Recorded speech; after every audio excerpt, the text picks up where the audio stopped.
आज हम पवन दूतिका का शेष भाग जो आगे पढ़ा चुके हैं उसके बाद का जो अंश है आज हम पढ़ाएंगे। पवन दूतिका के रचनाकार अयोध्या सिंह उपाध्याय हरिऔध की जो रचना है प्रिय प्रवास महाकाव्य, उसी से ये अंश लिया गया है। ये पहले हम बता चुके हैं कि प्रिय प्रवास खड़ी बोली का प्रथम महाकाव्य है। अयोध्या सिंह उपाध्याय हरिऔध किस युग के लेखक हैं, किस युग के कवि हैं, कवि और गद्यकार हैं द्विवेदी। इनकी रचना जो महाकाव्य है प्रिय प्रवास, उसी का अंश है पवन दूतिका। ये पहले भी हम आपको बता चुके हैं। पवन दूतिका का जो अवतरण हमने पढ़ाया, उस अवतरण के बाद का अंश हमको पढ़ाना है। अब हम प्रश्न पूछते हैं जो पिछला हमने पूछा है। पिछली जब मैं पढ़ा रही थी तो मैं पूछा प्रिय प्रवास के बारे में आप लोगों को बताया था कि प्रिय प्रवास हिंदी, अगर ये प्रश्न पूछा जाए हिंदी खड़ी बोली का प्रथम महाकाव्य कौन सा है, तो आपका ये जवाब आएगा प्रिय प्रवास। अयोध्या सिंह उपाध्याय हरिऔध किस युग के लेखक, इस युग के कवि और लेखक हैं, ये द्विवेदी युग के। प्रिय प्रवास में कितने सर्ग हैं? 17 सर्ग। पवन दूतिका उसी का अंश है। अब हम आगे आपको पवन दूतिका का जो हम पढ़ाए थे उसके आगे हम आपको पढ़ाएंगे, उसके शब्दार्थ बताएंगे।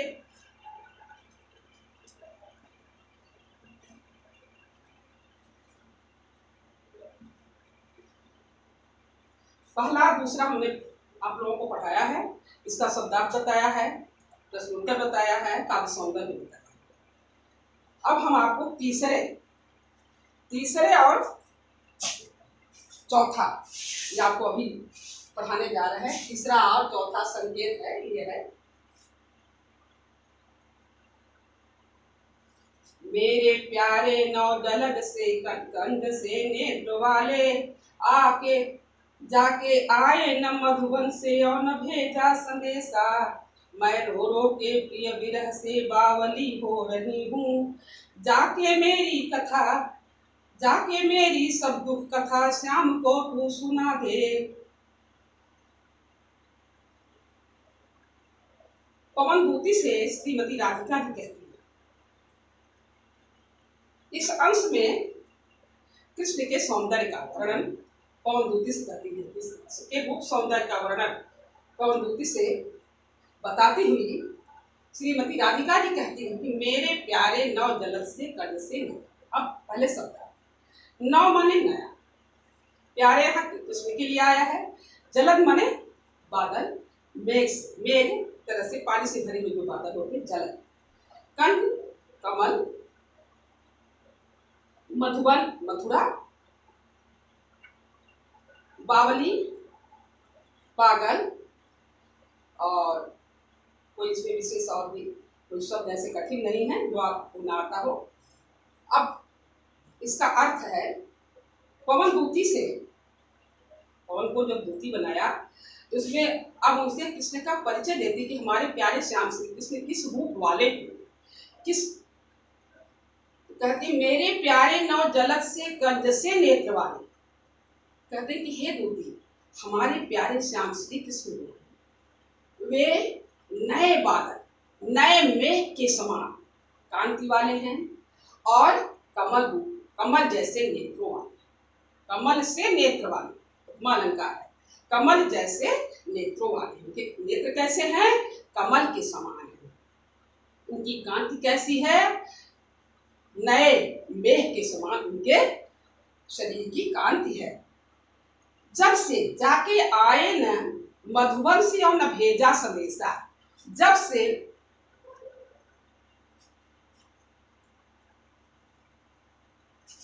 मथुरा चले गए वापस नहीं आए और न कोई संदेशा ही भिजवाया।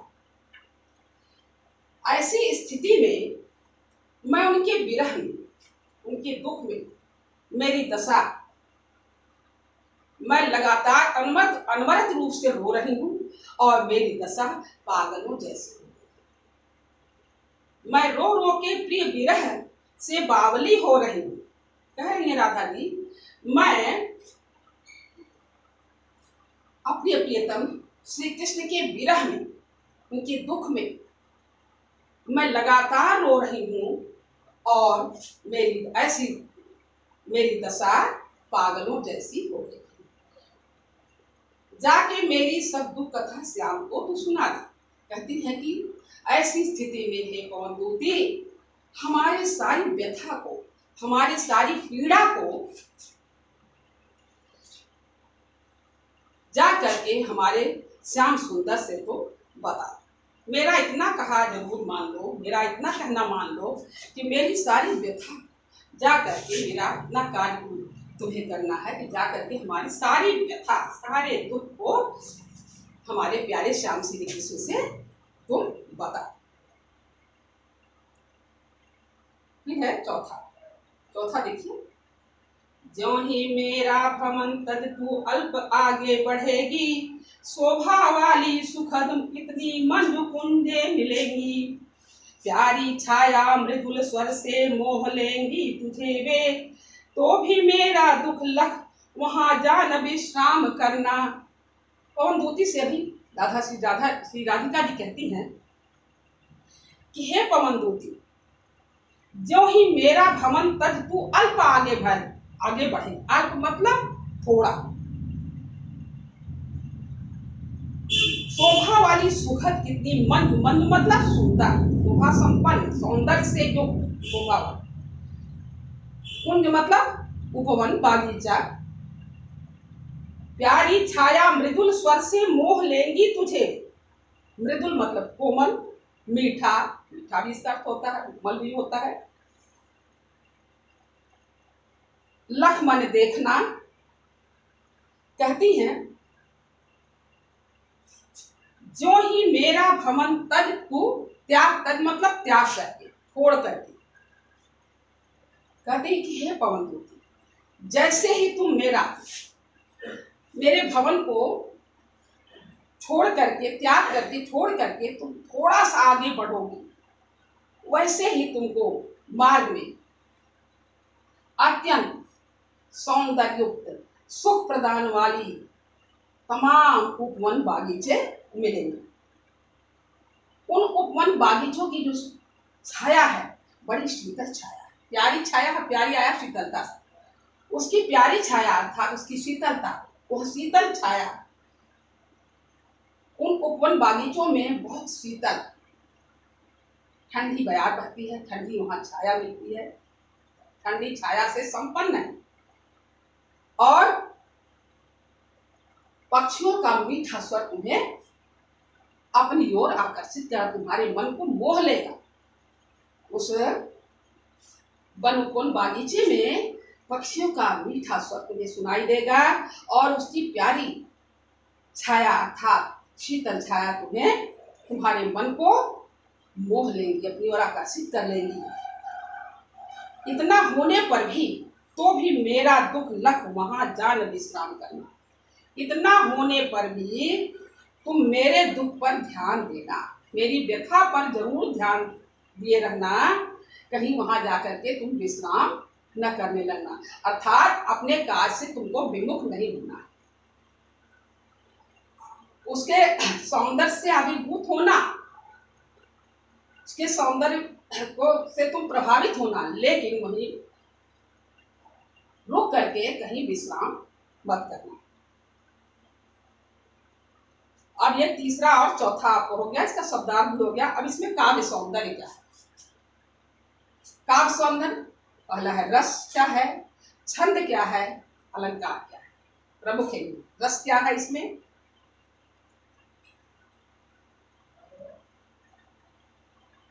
इसमें वियोग श्रृंगार रस है, श्रृंगार का वियोग पक्ष है। संयोग भाई श्रृंगार रस के दो भेद होते हैं, संयोग और वियोग। यहाँ वियोग पक्ष है। छंद मंदाक्रांता है, जो हम आपको बता भी चुके हैं। मंदाक्रांता छंद मंदाक्रांता छंद में 4 चरणों का होता है। वर्णित छंद है, 4 चरणों का होता है। इसमें 17 हर चरणों में 17 वर्ण होते हैं, जो आपको के पाठ्यक्रम में तो नहीं है, लेकिन इसमें जो है वो मैंने बता दिया। इसको आप समझ लीजिए। इसको मंदाक्रांता छंद कहते हैं, वर्णित छंद है। रस हो गया, छंद हो गया। अलंकार क्या है? इसमें उपमा अलंकार। इसमें कौन सा अलंकार है? उपमा अलंकार है। और अब रहता है शब्द शक्ति। माने शब्द शक्ति का मतलब है शब्दों में कितना वजन है। शब्द शक्ति 3 शब्द शक्तियां होती हैं, अभिधा, लक्षणा और व्यंजना। इसमें भी अभिधा साधारण अर्थ है, अभिधा शब्द शक्ति। गुण क्या है? 3 गुण होते हैं, प्रसाद गुण, ओज गुण और माधुर्य गुण। इसमें प्रसाद गुण। शैली प्रबंध शैली है, भाषा खड़ी। और कवि ने राधा के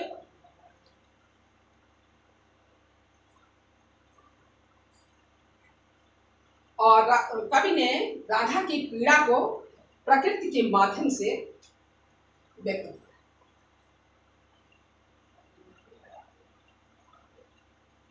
अब इसका काव्य सौंदर्य, शब्दार्थ हो गए, व्याख्या हो गई, काव्य सौंदर्य। अब इसमें जो 5 प्रश्न बनते हैं, उन प्रश्नों पर हमको ध्यान देना है। जो 5 प्रश्न बनते हैं, इससे पूछे जाते हैं अवतरण से, 10 नंबर का होता है, 2-2 नंबर के। अब तीसरे और चौथे का संकेत मैंने लिख दिया है, मेरे प्यारे से लेकिन विश्राम लेना। यहाँ से जो प्रश्न आपके हैं, ये प्रश्न है। पहला प्रश्न, प्रस्तुत पंक्तियों का संदर्भ लिखिए। प्रस्तुत पंक्तियों का संदर्भ लिखिए। तो संदर्भ हम पिछली बार भी आपको बता चुके हैं। प्रस्तुत, इसका संदर्भ हम बताने जा रहे हैं। प्रस्तुत सुंदर पंक्तियां द्विवेदी युग के समर्थ कवि अयोध्या सिंहोपाध्याय हरिऔध जी द्वारा विरचित महाकाव्य प्रेम प्रवास से हमारी पाठ्य पुस्तक काव्यांजलि काव्य खंड में पवन दूतिका शीर्षक से उद्धृत है उत्तर। ये आपका हो गया संदर्भ। ये नहीं उत्तर आपको लिखना है। फिर दूसरा प्रश्न बन सकता है शब्दार्थ को लेकर। अल्प का मतलब क्या होता है? अल्प मतलब थोड़ा, बावली मतलब पागल, मंद मतलब सुंदर, मृदुल मतलब कोमल मीठा, जलद मतलब बादल, लख मतलब देखना, लखना भोजपुरी भाषा में लखना देखना। इसका इन शब्दों का अर्थ से संबंधित प्रश्न दूसरा हो गया। फिर तीसरा प्रश्न है बनता है, श्री राधा ने श्री कृष्ण के सौंदर्य तथा नेत्र की तुलना किससे की? श्री राधा ने श्री कृष्ण के सौंदर्य और नेत्र की तुलना किससे की? तो श्री राधा ने, इसका उत्तर यही हुआ कि श्री राधा जी ने श्री कृष्ण के सौंदर्य की तुलना नए मेघ तथा नेत्र की तुलना कमल से की। चौथा प्रश्न बनता है, श्री राधा जी ने किसके माध्यम से अपनी पीड़ा को वाणी दी? श्री राधा जी ने किसके माध्यम से अपनी पीड़ा को वाणी दी? इसका उत्तर आता है, श्री राधा जी ने प्रकृति के माध्यम से अपनी पीड़ा को वाणी दी है। पांचवा प्रश्न आता है, पवन के मार्ग में पड़ने वाले किस सौंदर्य का चित्रण किया गया है? पवन के मार्ग में पड़ने वाले किस सौंदर्य का चित्रण किया गया है? इसका उत्तर यही होगा, पवन के मार्ग में पड़ने वाले मनोहारी प्राकृतिक सौंदर्य का चित्रण किया गया है। फिर है छठवां प्रश्न है, रेखांकित अंश की व्याख्या कीजिए।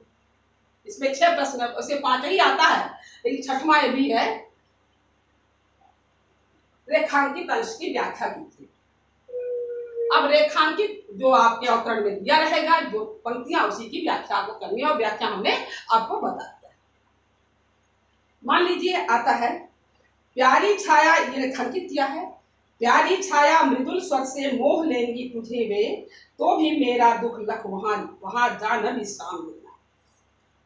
ये 2 पंक्तियों को रेखांकित किया गया, इसकी व्याख्या आपको बतानी होगी। इसकी व्याख्या, केवल व्याख्या लिखनी, इसमें संदर्भ प्रसंग कुछ नहीं लिखना है, केवल व्याख्या लिखनी है। व्याख्या इसकी यही होगी,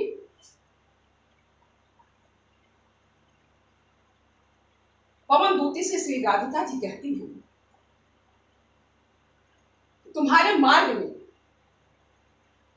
बहुत ही सुख प्रदान करने वाली सौंदर्य, तमाम प्राकृतिक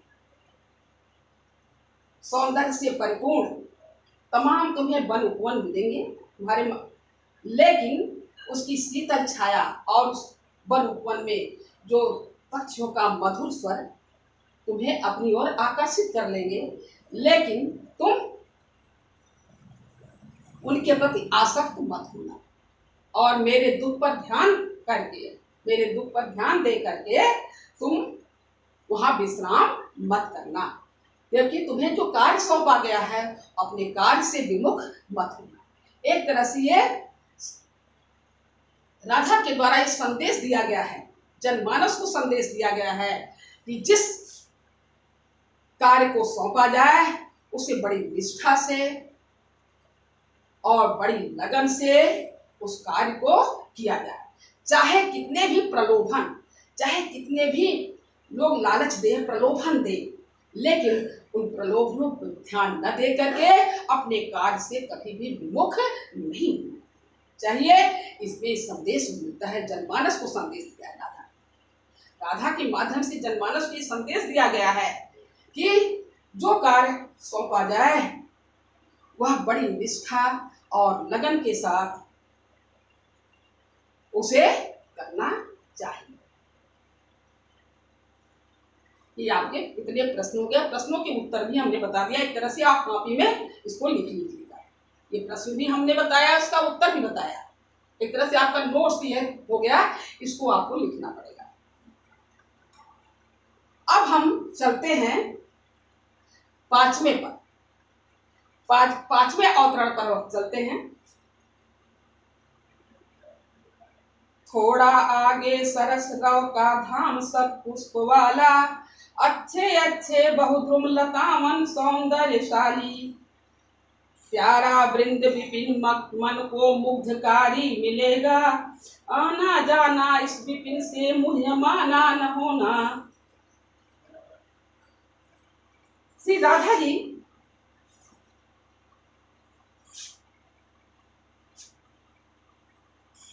सरस मतलब, पहले अर्थ बताने के पहले आपको शब्दार्थ बता दे। सरस का मतलब मधुर, रव का मतलब ध्वनि,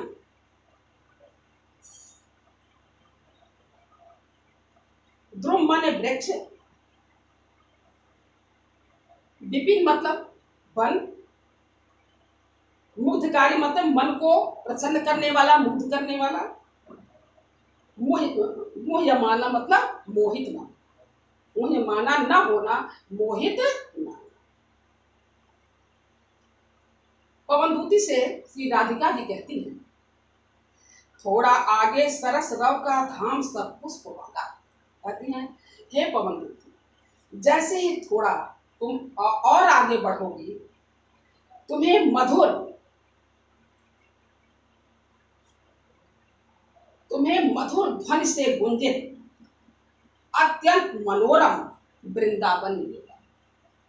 जैसे ही तुम थोड़ा और आगे बढ़ोगी वैसे ही तुम्हें मधुर पक्षियों के मधुर कलरव से, मधुर ध्वनि से, रोमन ध्वनि से गुंजित, मधुर ध्वनि से गुंजित अत्यंत मनोरम वृंदावन मिलेगा। उस वृंदावन में बहुत अच्छे अच्छे सुंदर तुम्हें बहुत से वृक्ष और लताएं देखने को मिलेंगी। वह प्यारा वृंदावन इतना मनोहर है, इतना सुंदर है, इतना शोभा संपन्न है, तुम्हारे मन को वह मुग्ध कर देगा, तुम्हारे मन को प्रसन्न कर देगा। तुम उस वृंदावन में आना जाना इस विपिन से मुह्यमाना न होना। तुम उस वृंदावन में, वृंदावन की बागीचे में तुम क्या करना, इधर उधर जाना, अर्थात वहां भ्रमण करना, उसके आनंद को आनंद का लाभ लेना, लेकिन मोह माना न होना, उसके सौंदर्य से मोहित मोहित मत हो मोहित मत हो जाना। वहां पर के आना जाना, इस विपिन से मोह माना कहते हैं, आना जाने का मतलब वहां भ्रमण करना, उसके आनंद को ग्रहण करना, लेना, अनुभव करना, लेकिन वहां मोहित, उसके सौंदर्य से तुम मोहित मत हो जाना, अर्थात वहां रुक मत जाना, मोहित हो जाना, वहां रुक मत जाना, मोहित होकर के वहां पर रुक मत जाना, क्योंकि तुम्हें अपने लक्ष्य की पूर्ति करनी है। जो हम संदेशा तुमसे भिजवा रहे हैं किसी के पास, तुम्हें अवश्य ही वहां तक पहुंचना है, इसलिए तुम वहां बीच में रुकना नहीं। बार बार राधा जी पवनभूति को बार बार ये दबाव बना रही है कि तुम्हें रुकना नहीं है, अर्थात ये संदेश जनमानस को, राधा के मुख से ये जनमानस को, पवन के माध्यम से जनमानस को संदेश दिया है कि कभी भी हमें अपने कर्तव्य से विमुख नहीं, बड़ी निष्ठा और ईमानदारी से अपने कार्य को पूरा करना चाहिए। बहुत इसमें प्रेरणा मिली, बहुत प्रेरणा मिली है, जिसे हमें पाठ्यक्रम में होते हुए हमें क्या प्रेरणा भी मिलती है, ये हमें अपने जीवन में उतारना है, उसको व्यवहारिक रूप देना है। छठवां अवतरण आपको अब हम बताएंगे। जाते जाते अगर पथ में क्लांत कोई दिखावे, तो जाके सन्निकट उसकी क्लांतियों को मिटाना, धीरे धीरे परस करके गात उत्ताप खोना, सदगंधों से श्रमित जन को हर्षितों सा बनाना।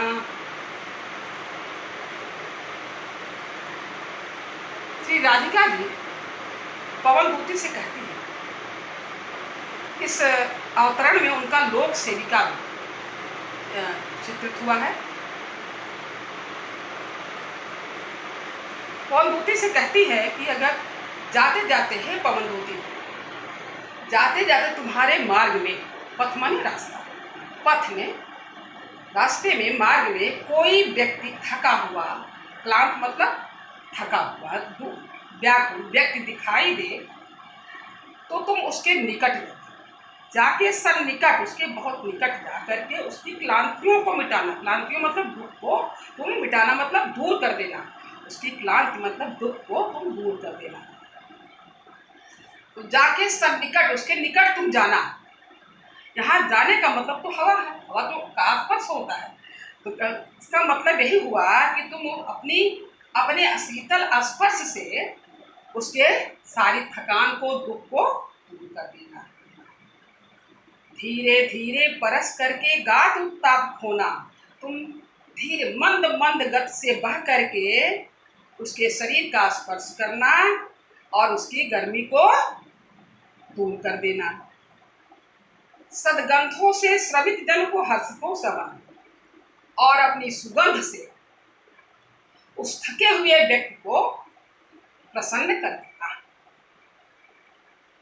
सदगंधों से श्रमित जन को हर्षितों सा बनाना, और तुम अपनी सुगंध से, शीतल सुगंध से युक्त शीतल मंद बयार से उस श्रमित मतलब थके हुए जन्मने लोग या व्यक्ति को तुम हर्षितों सा बनाना, उसको प्रसन्न कर देना, उसको सुख प्रदान कर देना, जिससे उसकी सारी थकान दूर हो जाए, उसकी व्याकुलता, उसकी गर्मी सब दूर हो जाए, और वह शीतल और सुखद अनुभव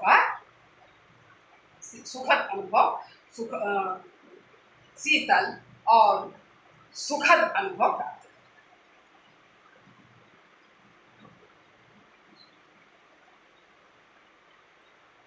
अब इसमें शब्दार्थ हो गया।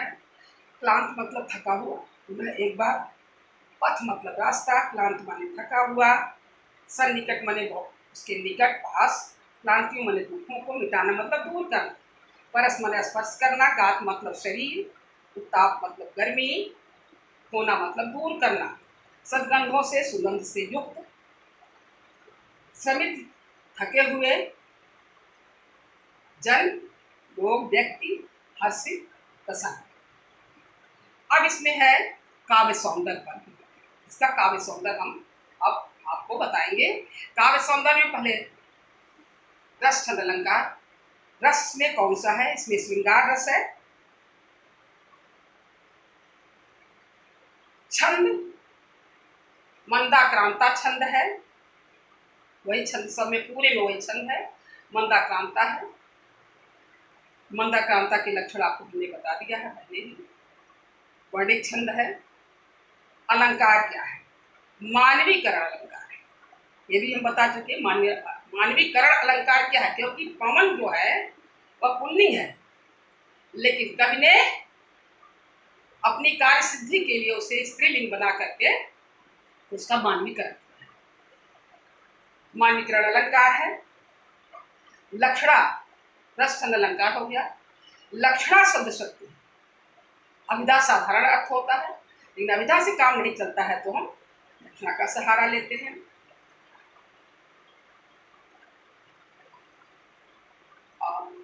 शब्द शक्ति हो गया। और गुण प्रसाद गुण है। शैली प्रबंध शैली है, और भाषा खड़ी,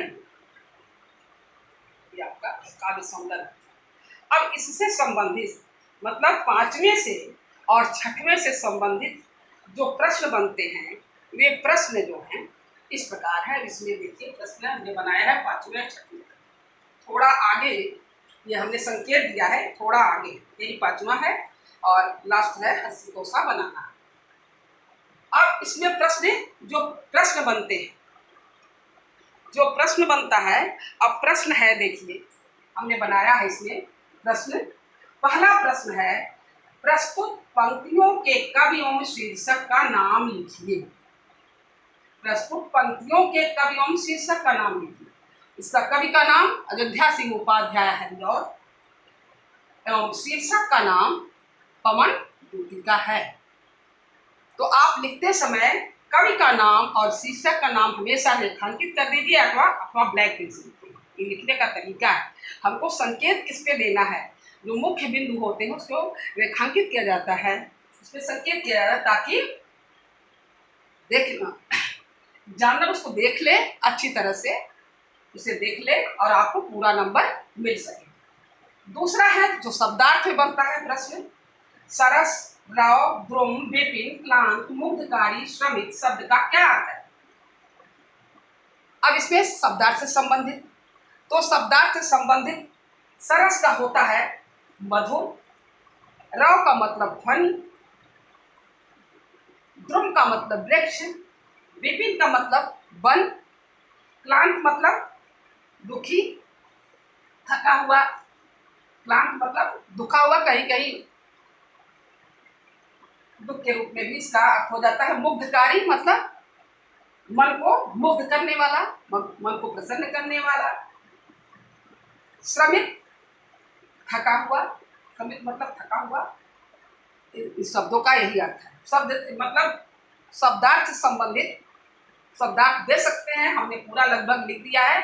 एक दो शब्दार्थ देते हैं, बहुत ज्यादा नहीं देते, एक दो शब्दार्थ देते हैं, उसी का आपको अर्थ लिखना होगा। तीसरा प्रश्न बनता है, प्रस्तुत पंक्तियों के माध्यम से कवि ने राधा के हृदय का कौन सा भाव मुखरित किया है? प्रस्तुत पंक्तियों के माध्यम से कवि राधा के हृदय का कौन सा भाव मुखरित किया है? तो प्रस्तुत पंक्तियों की इसका उत्तर यही होगा कि प्रस्तुत पंक्तियों के माध्यम से कवि ने राधा के समाज सेविका, लोक सेविका भाव को मुखरित किया है। चौथा प्रश्न बनता है, रेखांकित अंश की व्याख्या कीजिए। अब इसमें रेखांकित में है, दो पंक्तियों का है, वो पिछले अवतरण में हमने बताया है आपको। जैसे है, मान लीजिए दो पंक्तियां हैं, धीरे धीरे परस करके गाठ ताप होना, सदगंधों से श्रमिक जन को हर्षितोषा बनाना। ये दो पंक्तियों का रेखांकित है। इसका व्याख्या आपको लिखनी है। इसकी व्याख्या यही होगी, श्रीमती राधिका जी पवन भूतिका से कहती हैं, पवन भूति से कहती हैं दूती मतलब संदेश वाहिका, संदेश ले जाने वाली। पवन दूती से कहती हैं कि हे पवन दूती,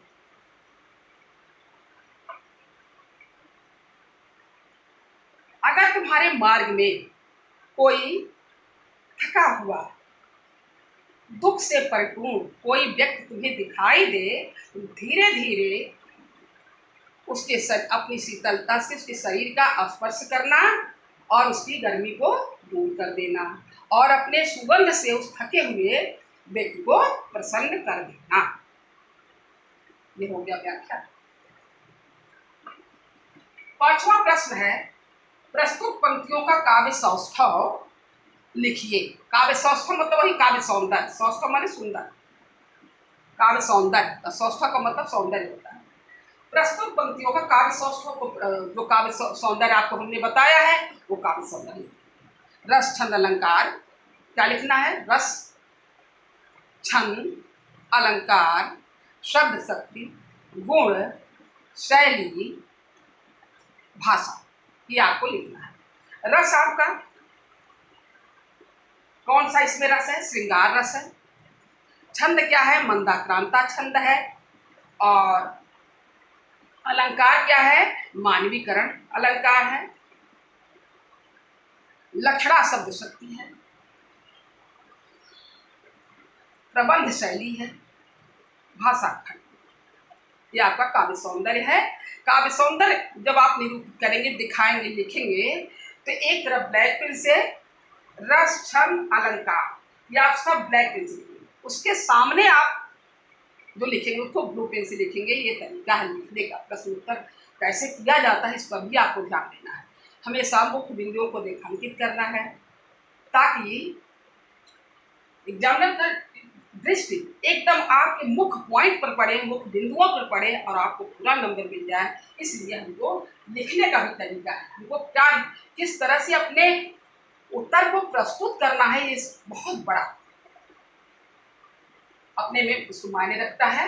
इसलिए इस पर आपको ध्यान देना है, ब्लैक और ब्लू का ही प्रयोग करना है। ये आपका अब पूरा हो गया। अब अगले अवतरण में, अब आपका 5 6 तक पूरा हो गया है।